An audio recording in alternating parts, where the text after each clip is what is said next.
আসসালামু আলাইকুম। সংবাদে আপনাদের সবাইকে স্বাগত জানাচ্ছি। আমি ফিরোজ তোহা। শুরুতেই আরবে কেবলস সংবাদ শিরোনাম।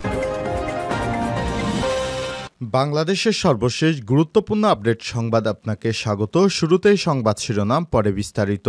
শুরুতেই জানাবো, গ্রেপ্তার অবস্থায় থানা থেকে সাবেক ওসি পলায়ন, বর্তমান ওসি বরখাস্ত। হত্যা মামলায় গ্রেপ্তার অবস্থায় উত্তরা পূর্ব থানা থেকে সাবেক ওসি মোহাম্মদ শাহ আলমের পালিয়ে যাওয়ার ঘটনায় বর্তমান ওসি মোহাম্মদ মহিবুল্লাহকে বরখাস্ত করা হয়েছে। এরপর জানাবো, ওসি পরিচয় চাঁদাবাজির সময় ছাত্রদল নেতা ধরা, গণধুলাই দিয়ে পদ থেকে বহিষ্কার। দিনাজপুর থানার ভারপ্রাপ্ত কর্মকর্তা ওসি পরিচয় চাঁদাবাজি করার সময় দিনাজপুর কোতোয়ালী উপজেলা ছাত্রদলের আহ্বায়ক আব্দুর রাজ্জাক ও তার সহযোগী আপেলকে গণপিটুনি দিয়ে পুলিশের কাছে সোপর্দ করেছে এলাকাবাসী। জানাবো, ফাইন্যান্সিয়াল টাইমসের প্রতিবেদন, 10 কোটিতে ইউরোপীয় পাসপোর্ট বাগিয়ে নেয়ার ফন্দি তারেক সিদ্দিকের স্ত্রী এবং মেয়ের। 1 দশক আগে প্রায় 10 কোটি টাকা খরচ করে ইউরোপের ছোট দেশ মাল্টার পাসপোর্ট বাগিয়ে নেয়ার ফন্দি করেছিলেন টিউলিপ সিদ্দিকের চাচি শাহিন সিদ্দিক এবং তার মেয়ে বুশরা সিদ্দিক। তবে তাদের দুর্নীতির কারণে মাল্টা তাদের পাসপোর্ট দেয়নি। জানাবো, জুলাই গণ অভ্যুত্থানে নিহত অজ্ঞাত 6 মরদেহের সন্ধান। জুলাই অভ্যুত্থানে নিহত অজ্ঞাত 6 মরদেহের সন্ধান পাওয়া গেছে বলে জানিয়েছে জুলাই অভ্যুত্থান বিষয়ক বিশেষ সেল। আর শুক্রবার 10 জানুয়ারি ঢাকা মেডিকেল কলেজ হাসপাতালের সামনে সংবাদ সম্মেলনে সব তথ্য জানানো হয়। কারো পরিবারের সদস্য মিসিং থাকলে 01-621-3241-87 নম্বরে যোগাযোগ করার অনুরোধ জানিয়েছে জুলাই গণ অভ্যুত্থান বিষয়ক বিশেষ সেলের নেতারা। এদিকে যুক্তরাষ্ট্রে কারফিউ জারি, লঙ্ঘন করলেই কারাদণ্ড। যুক্তরাষ্ট্রের লস অ্যাঞ্জেলেসে ভয়াবহ দাবানলে নিহতের সংখ্যা বেড়েই চলেছে। পর্যন্ত 10 জনের বেশি প্রাণহানির খবর নিশ্চিত করেছে কর্তৃপক্ষ। সেখানে নতুন নতুন দাবানল দেখা যাচ্ছে এবং এসব নিয়ন্ত্রণে অনেকটা বাইরে চলে গেছে। তবে ঝোড়ো বাতাসের গতি কমায় দাবানল ছড়িয়ে পড়ার গতি কিছুটা রুখতে পেরেছে ফায়ার সার্ভিসের কর্মীরা। প্রাণহানি এড়াতে ইতিমধ্যেই অনেক এলাকা থেকে বাসিন্দাদের নিরাপদে সরিয়ে নেওয়া হয়েছে। জনশূন্য এসব এলাকায় লুটপাট এড়াতে রাত্রিকালীন কারফিউ জারি করা হয়েছে। এবং সর্বশেষ জানাবো, হিন্দি রাষ্ট্রভাষা নয় আশ্বিনের মন্তব্য ঘিরে উত্তপ্ত ভারত। ভারতের হিন্দিকে এক দেশ এক ভাষা হিসেবে প্রচারের চেষ্টা করছে কেন্দ্রীয় সরকার। তবে দক্ষিণাঞ্চলীয় রাজ্যগুলোর কাছে এটি একটি বিতর্কিত বিষয়। দক্ষিণ ভারতের রাজ্যগুলোর মধ্যে তামিলনাড়ু বিশেষত হিন্দি ভাষার প্রতি প্রতিবাদ জানাতে কখনোই পিছপা হয়নি। এবার এই ইতিহাস আরও একবার মনে করিয়ে দিলেন তামিলনাড়ু থেকে উঠে আসা প্রখ্যাত ক্রিকেটার রবীন্দ্রচন্দ্র অশ্বিন। প্রিয় দর্শক, এতক্ষণ শুনছিলেন সংবাদ শিরোনাম, এবারে বিস্তারিত। তবে তার আগে বন্ধুরা, অনুরোধ থাকবে সংবাদটিতে একটি লাইক দিন। চ্যানেলে নতুন হয়ে থাকলে সাবস্ক্রাইব করে রাখুন, কমেন্ট করে আপনার মূল্যবান মতামত জানিয়ে দিন। এবারে বিস্তারিত।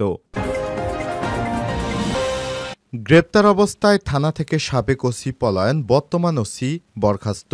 হত্যা মামলায় গ্রেপ্তার অবস্থায় উত্তরা পূর্ব থানার সাবেক ওসি মোহাম্মদ শাহ আলমের পালিয়ে যাওয়ার ঘটনায় বর্তমান ওসি মোহাম্মদ মহিবুল্লাহকে সাময়িক বরখাস্ত করা হয়েছে। শুক্রবার 10 জানুয়ারি থেকে তাকে সাময়িক বরখাস্ত করে পুলিশ লাইন্সে সংযুক্ত করা হয়েছে। ডিএমপির মিডিয়া সেন্টারের উপপুলিশ কমিশনার তালেবুর রহমান বিষয়টি নিশ্চিত করেছেন। এর আগে বৃহস্পতিবার 9 জানুয়ারি উত্তরা পূর্ব থানা থেকে বৈষম্যবিরোধী ছাত্র আন্দোলনে গ্রেপ্তার হওয়া হত্যা মামলার আসামি ও উত্তরা পূর্ব থানার সাবেক ওসি শাহ আলম থানা থেকে পালিয়ে যায়। পুলিশ জানায়, বৃহস্পতিবার 8 জানুয়ারি রাতে 12টার দিকে সাবেক ওসি শাহ আলমকে গ্রেপ্তার করা হয়। বৃহস্পতিবার দুপুরের পর তাকে আদালতে তোলার কথা ছিল। তবে এর আগেই দুপুর 12টার দিকে উত্তরা পূর্ব থানা থেকে পালিয়ে যায় শাহ আলম। এই ঘটনায় সাবেক ওসি শাহ আলমকে গ্রেপ্তারে সারা দেশে রেড অ্যালার্ট জারি করা হয়েছে বলে জানিয়েছে উত্তরা বিভাগের উপপুলিশ কমিশনার ডিসি রওনক জাহান।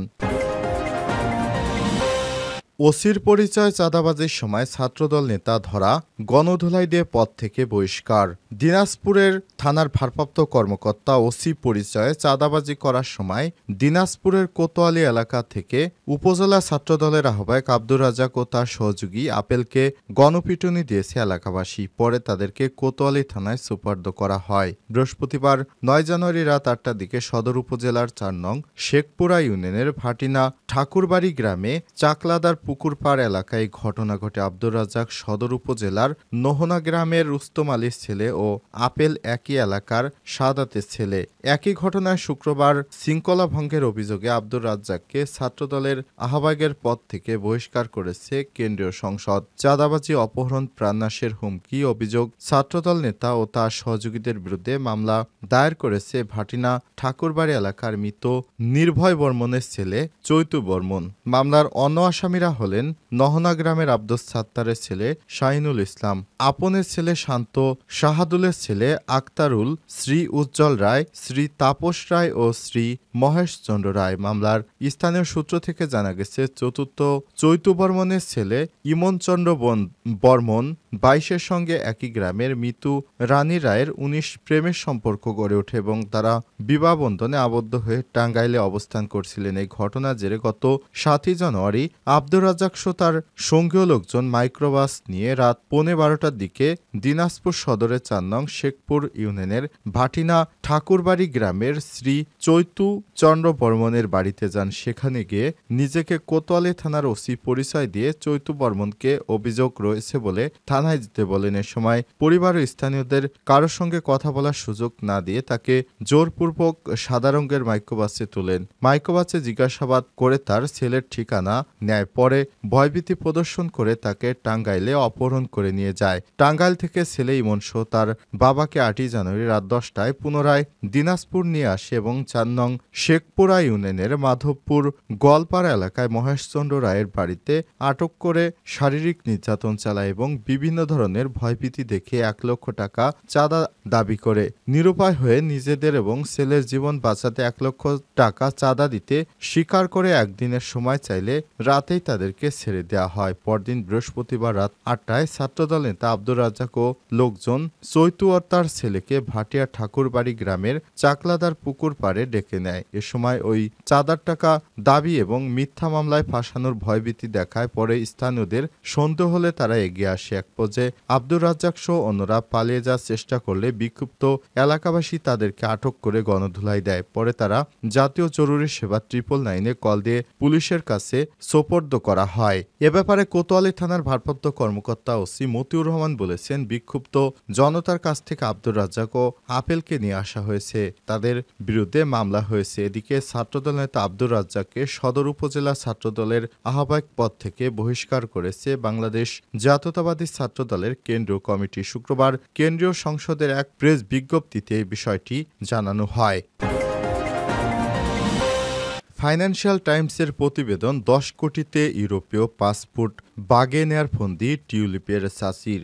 1 দশক আগে প্রায় 10 কোটি টাকা খরচ করে ইউরোপের ছোট্ট দেশ মাল্টার পাসপোর্ট বাগে নেয়ার ফন্দি করেছিল টিউলিপ সিদ্দিকের চাচি শাহিন সিদ্দিক এবং তার চাচাতো বোন বুশরা সিদ্দিক। তবে তাদের পাসপোর্ট দেওয়া হয়নি। শাহিন সিদ্দিকের স্বামী হলেন তারিক জামিল সিদ্দিক, যিনি ক্ষমতাচ্যুত এবং ভারতে পালিয়ে যাওয়া প্রধানমন্ত্রী শেখ হাসিনার নিরাপত্তা বিষয়ক উপদেষ্টা ছিলেন। এই ঘটনায় 2 বছর আগে 2013 সালে শুধুমাত্র নিজেদের জন্য মাল্টার পাসপোর্ট আবেদন করেছিলেন তারিক জামিল সিদ্দিক। তবে অর্থ পাচার ও দুর্নীতির প্রতারণা ও ঘুষ নেওয়ার অভিযোগে তাকে পাসপোর্ট দেওয়া হয়নি। ফাঁস হওয়া নথির বরাতে শুক্রবার 10ই জানুয়ারি প্রকাশিত প্রতিবেদন জানিয়েছে সংবাদ মাধ্যম ফাইন্যান্সিয়াল টাইমস। ওই সময় বিনিয়োগের মাধ্যমে মাল্টার পাসপোর্ট দেওয়ার কাজটি করল হ্যানলি অ্যান্ড পার্টনার্স। অভিবাসন সংশ্লিষ্ট এই প্রতিষ্ঠানটি বাংলাদেশে প্রকাশিত সংবাদের ভিত্তিতে ওই সময় সিদ্ধান্ত নেয় শাহিন সিদ্দিক প্রত্যয় নামের একটি প্রতিষ্ঠানের নামে ঢাকার মূল্যবান সরকারি জমি কুক্ষিগত করেছেন। এ কারণে তাকে আর পাসপোর্ট দেওয়া হয়নি। শাহিন তার পাসপোর্টের আবেদনে প্রত্যয়ের কথা উল্লেখ করে বলেছিলেন তিনি প্রতিষ্ঠানটির চেয়ারম্যান। তারপরও দুর্নীতির অভিযোগ থাকার কারণে টিউলিপের চাচিকে আর পাসপোর্টটি দেওয়া হয়নি। জুলাই অভ্যুত্থানে নিহত অজ্ঞাত 6 মরদেহের সন্ধান। জুলাই অভ্যুত্থানে নিহত অজ্ঞাত 6 মরদেহের সন্ধান পাওয়া গেছে বলে জানিয়েছে জুলাই অভ্যুত্থান বিষয়ক বিশেষ সেল। শুক্রবার 10ই জানুয়ারি ঢাকা মেডিকেল কলেজ হাসপাতালের সামনে সংবাদ সম্মেলনে সব তথ্য জানানো হয়েছে।